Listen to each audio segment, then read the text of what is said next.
Sehgal Inter College, Kanwakheda, Sitapur.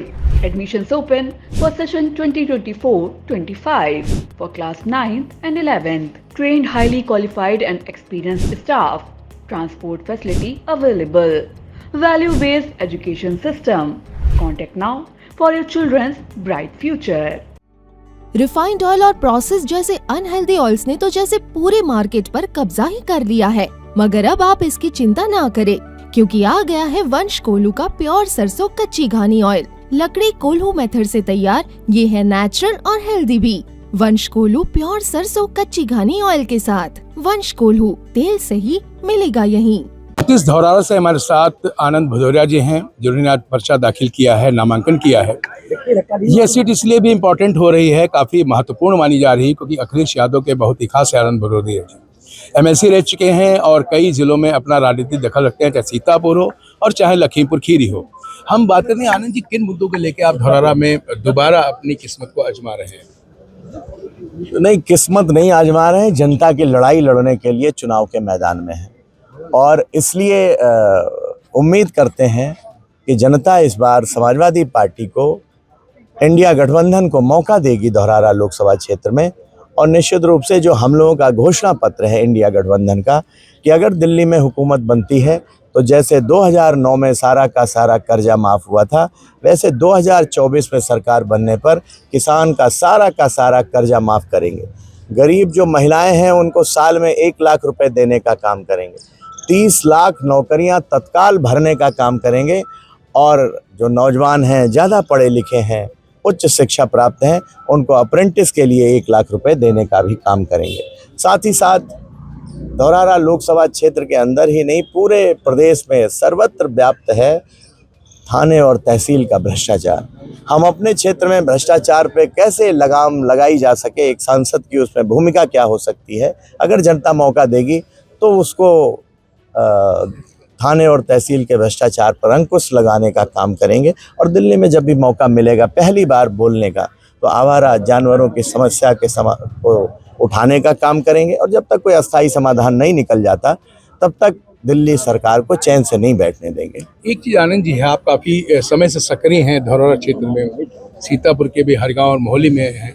क्या समस्याएं आपको विशेष रूप से दिख रही है अपने क्षेत्र में, जो यदि आपको जनता ने अपना सरताज बनाया तो सबसे पहले प्राथमिक क्या चीज़ें रही? नहीं, वो मैंने आपको पहले बताया, थाने तहसील से लेकर के और आवारा पशुओं की वो एक कॉमन समस्या है। और बाकी स्वास्थ्य सुविधाओं की स्थिति बहुत ही बदहाल है, आम आदमी को आज इलाज नहीं मिल पा रहा है।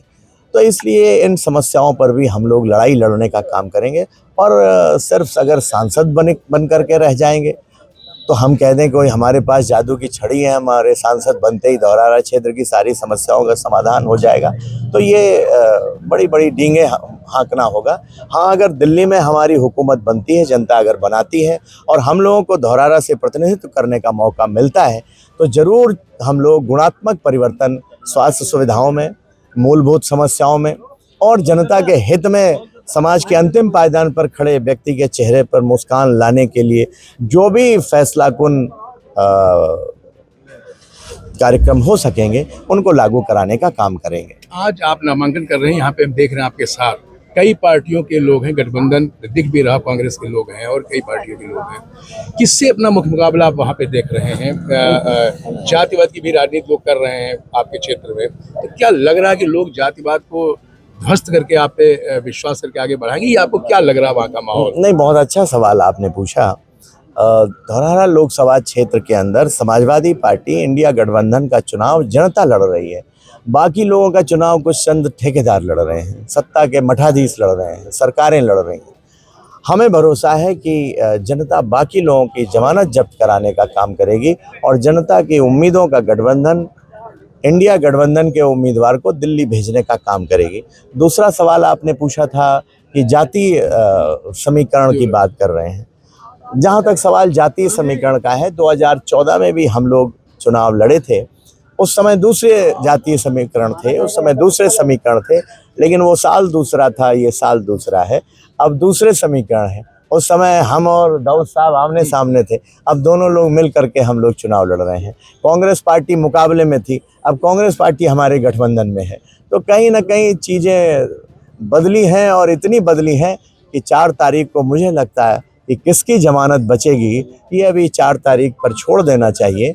और जहाँ तक सवाल जातीय समर्थन की बात है, तो अगर आप निष्पक्षता के साथ किसी भी गांव में पूरे धौरारा लोकसभा क्षेत्र में चले जाएं, तो केवल इंडिया गठबंधन ऐसा है जिसको हर एक जाति बिरादरी का समर्थन मिल रहा है।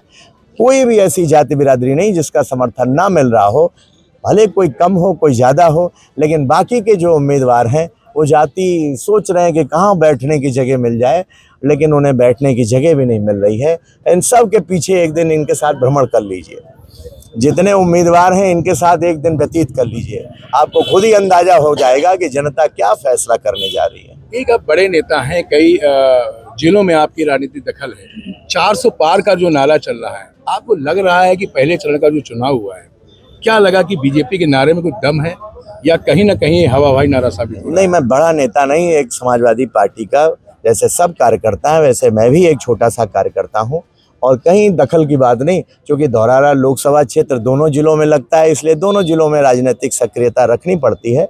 बाकी संगठन के नाते पार्टी जहां आदेश करती है वहां जाकर के हम लोग काम करने का पूरा अपना 100% देने का प्रयास करते हैं।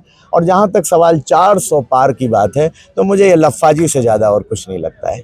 एक अंतिम प्रश्न आपसे करेंगे, बाई चांस आपकी धर्मपत्नी डॉक्टर अर्चना सिंह जी नहीं है यहाँ पर, लेकिन क्षेत्र में उनका बहुत मैंने सुना है नारी शक्ति में और काफ़ी सक्रिय है, उनके मुखारबिन से हम सुनना चाहते हैं, क्योंकि मैं आप ही से पूछ रहा हूँ कि वहाँ पे नारी शक्ति वोट का कितना पोलराइजेशन वो कर पाएंगी, या जो क्षेत्र में जा रहे हैं उसका क्या रुझान आपको उधर का लग रहा है? वैसे तो आपने बता दिया दौरान का, फिर भी क्या रुझान आपको दिख रहा है अपनी तरफ? नहीं, जहाँ तक सवाल आधी आबादी का आपने उठाया है, हमारी पार्टी ने तो पीडीए का नारा ही दिया है, और पीडीए में पिछड़े हैं, दलित हैं, अल्पसंख्यक हैं, मुसलमान भाई हैं, आधी आबादी है, समाजवादी अगड़े हैं। तो आधी आबादी को समाजवादी पार्टी ने, माननीय अखिलेश यादव जी ने सदैव महत्व देने का काम किया है। और जहाँ तक सवाल आपने हमारे घर परिवार से जुड़ा हुआ पूछा, तो स्वाभाविक बात है कि कोई चुनाव लड़ता है तो पूरा घर परिवार सोचता है कि हम क्या हाथ बटा सके। तो धर्मपत्नी जी का चूँकि वो सोशल वर्क की प्रोफेसर हैं, तो उनका थोड़ा ये फील्ड है, तो लगातार वो काम भी करती रही हैं, तो इसलिए आधी आबादी के बीच में जा कर के वो ज़्यादा अच्छे से बात कर पाती हैं हमारी अपेक्षा। तो उन्हें समर्थन भी मिल रहा है, और इंडिया गठबंधन के प्रत्याशी के समर्थन में निकली हैं, तो इसलिए जब पूरी जनता समर्थन कर रही है तो उन्हें भी दिख रहा है कि नहीं, उनके भी जाने से इंडिया गठबंधन को समर्थन मिल रहा है। ये थे आनंद भदौरिया, और बहुत ही जोश में हैं, और साथ में आपके साथ जो पार्टी के और लोग देख रहे हैं इंडिया गठबंधन के, उससे जोश काफ़ी हाई दिख रहा है।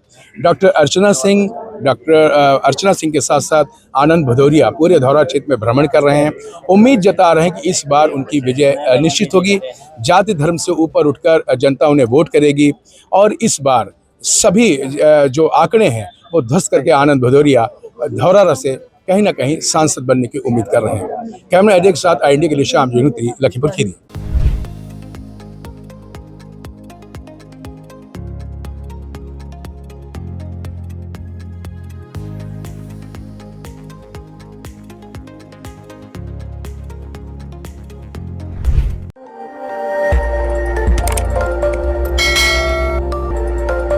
खबर आपकी, नजर हमारी।